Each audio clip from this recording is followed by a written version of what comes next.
लोगों ने उनको वोट दिया। जब दूसरे समाज के लोगों ने देखा कि हमारा चमार भाई इकट्ठा हो चुका है, एक मुत्तहिद हो चुका है, तो दूसरे भी समाज के लोगों ने उनकी तरफ लपका। क्यों लपका?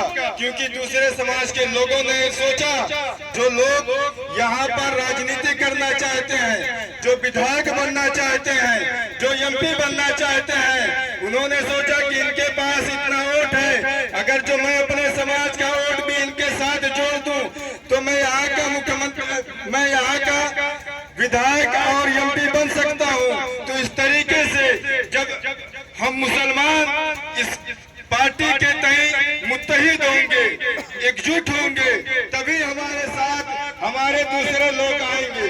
आज आप देख रहे हैं कि बिहार में हमें बेहतरीन कामयाबी मिली। इसी तरीके से पिछले दिनों महाराष्ट्र में चुनाव हुआ बीएमसी का, वहां पर हमारी 125 सीट निकली। तो मेरे भाइयों, ये ऑल इंडिया मजलिस-ए-इत्तेहादुल मुस्लिमीन मुसलमानों की पार्टी नहीं है, ये हिंदुस्तान के उन तमाम मजलूमों की पार्टी है।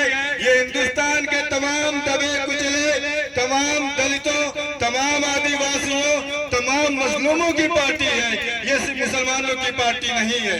यही वजह है कि हमारे बैरिस्टर असदुद्दीन ओवैसी साहब, जो हमारे पार्टी के राष्ट्रीय अध्यक्ष हैं, वो जब संसद में बोलते हैं तो मुसलमानों के लिए सिर्फ नहीं बोलते हैं, वो संसद में सबसे पहले आवाज उठाने वाले एक दलित बेटा जिसकी हत्या कर दी गई, जिसको आप रोहित वेमुला के नाम से जानते हैं, उस रोहित वेमुला की आवाज को उठाने वाला अगर जो सबसे पहला कोई व्यक्ति है तो उस शख्स का नाम बैरिस्टर असदुद्दीन ओवैसी है।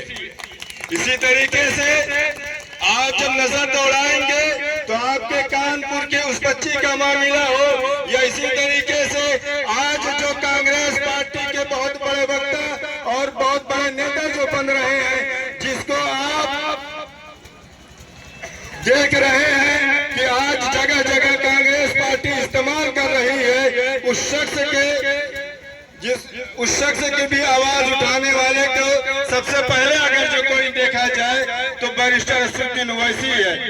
इसी तरीके से 131 सुरक्षित सीटें हैं सांसद की, उस 131 जो सुरक्षित सीटों से चुन करके हम, उन्होंने भी आज तक ये बात नहीं कही। क्यों नहीं कही? क्योंकि वो लोग जानते हैं कि जिस पार्टी से हम आते हैं उस पार्टी से हमें बोलने का अधिकार नहीं दिया जाएगा। जो शख्स अगर जो बोल देगा कि सबसे बड़े अगर जो कोई नेता है तो भीमराव अंबेडकर जी हैं, तो शायद अगले इलेक्शन में उनको टिकट ना मिले।